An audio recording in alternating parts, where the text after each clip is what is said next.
yang ditorehkan oleh seorang yang cukup terkenal, almarhumah, ya, yaitu Bunda Teresa. Dia katakan dalam sebuah buku yang dia tulis, kita baca sama-sama 1, 2, 3.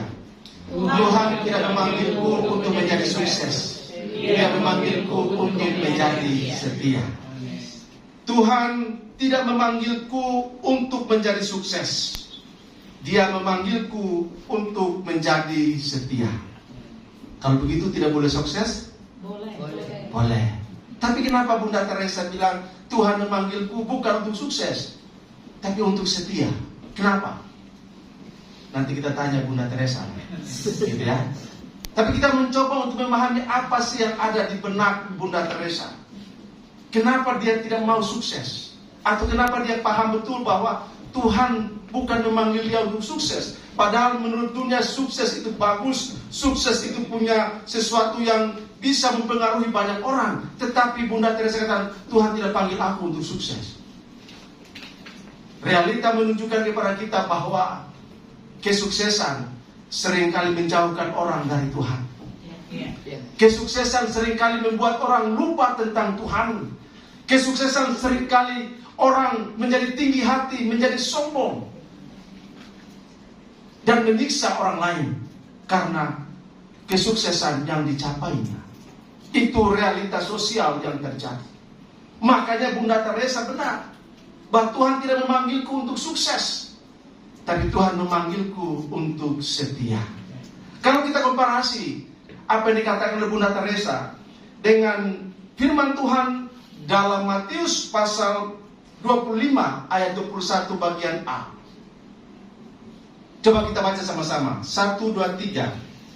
Maka kata tuannya itu kepadanya, baik sekali perbuatanmu itu, hai hambaku yang baik dan setia.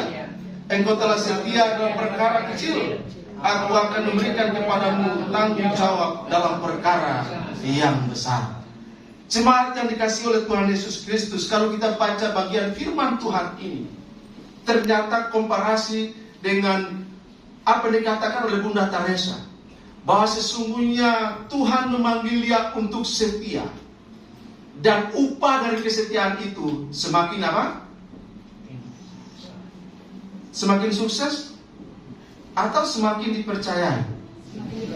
Semakin dipercaya.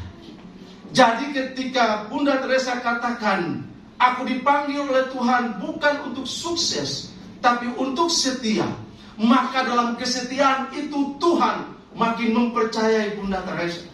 Sehingga India sangat menghormati, mengagumi dan mengidolakan Bunda Teresa karena kesetiaan dia dalam menjalankan panggilan hidupnya untuk merawat orang-orang yang terpinggirkan, untuk mengasihani orang-orang yang tidak dikasihani, untuk merawat orang-orang yang ditelantarkan.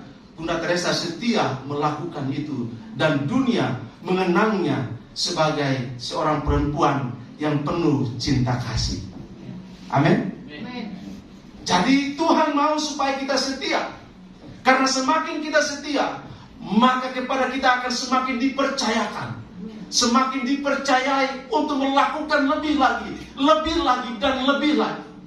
Karena tidak mungkin orang yang kurang setia, apalagi yang tidak setia, mau bisa dipercayai. Tidak mungkin. Firman Tuhan mengingatkan kita bahwa maka kata tuannya itu kepadanya, baik sekali perbuatanmu itu, hai hambaku yang baik dan setia. Engkau telah setia dalam perkara kecil, aku akan memberikan kepadamu tanggung jawab dalam perkara yang besar. Jadi kita harus setia sampai akhir. Paulus katakan, aku telah mengakhiri pertandingan dengan baik. Aku telah memelihara iman, dan aku telah mencapai garis finish. Dan kepadaku akan dikenakan mahkota kebenaran oleh hakim yang adil. Dan bukan saja untuk aku katanya, tapi untuk semua kita yang setia menantikan Kristus. Amin. Mau mahkota? Mau. Tapi kuncinya harus setia. Kalau begitu pertanyaannya, Apa maksud setia sampai akhir? Ini kan pertanyaannya. Apa maksud, apa makna dari setia sampai akhir? Saya memberikan pemahamannya seperti ini. Setia sampai akhir berarti menyelesaikan perlombaan iman dengan tekun. Amin. Setia sampai akhir berarti mempertahankan kepercayaan kita kepada Tuhan. Amin. Setia sampai akhir artinya tidak menyimpang dari kebenaran Tuhan. Itulah setia. Itulah maksud dari kesetiaan. Setia sampai akhir. Kita harus menyelesaikan. Seperti Paulus, dia harus menyelesaikan pertandingan. Dia harus menuntaskan semua hal yang dipercayakan kepadanya sampai tapal batas akhir dari perjalanan imannya.